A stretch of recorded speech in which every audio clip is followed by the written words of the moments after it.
frame rates. The most common frame rates these days are 29.97 or 23.98. For a brief history on frame rates, when cameras were first being invented, they were shot at a certain number of frames per second, and when they were projected for movement to look normal, they had to be projected at the same frame rate. If the projector showed them too slowly or too quickly, people's movement would not look normal. So filmmakers generally decided that about 18 frames per second would show smooth enough movement, and they could make it a standard for projectors to show movies at the same speed they were shot in. But later on, since 18 frames per second looked a little bit choppy, this got changed to 24 frames per second. You've probably heard 24 FPS or 24 frames per second as some piece of movie terminology. Because of this major change, when you watch some old silent films that were shot at 18 frames a second, some of the characters look like they're running around quickly because it's now being projected at 24 frames a second. What does that have to do with Premiere? The good thing about Adobe Premiere is whatever you shot your footage at, it can show you at the same speed. And if you've shot multiple speeds, it will make its own adjustments internally so nothing looks sped up or slowed down. But when you watch it frame by frame, you'll occasionally see some blurring that was not originally there. As a best practice, you want your sequence to reflect the speed and frames per second that you shot your footage at. I think 29.97 looks a little bit more like TV or video, and 23.98 frames per second looks a little bit more like a movie. Most people will never notice what frame rate your footage is in. It will mostly be a subconscious feeling, oh, this feels more like a movie, or oh, this feels like a TV show. So make sure your frame rate matches your footage. Most semi-professional cameras will let you change the frame rate according to what you want. Also, in some parts of the world, 25 frames a second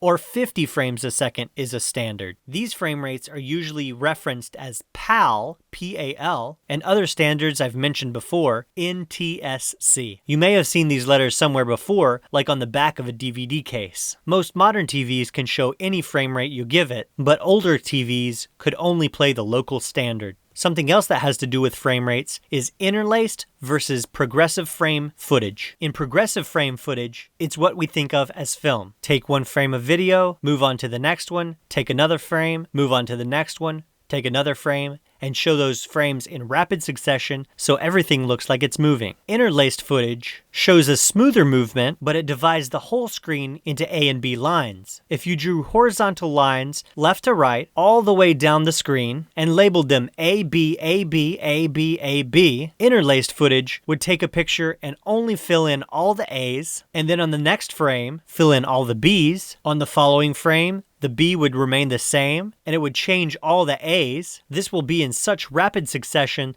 that you probably won't notice it. But if you're using old video or old TV recordings, you may see these jagged edge lines because of the interlacing. And that's probably way more than you need to know about frame rates, but as a more informed editor, you can make better choices on how to show your footage.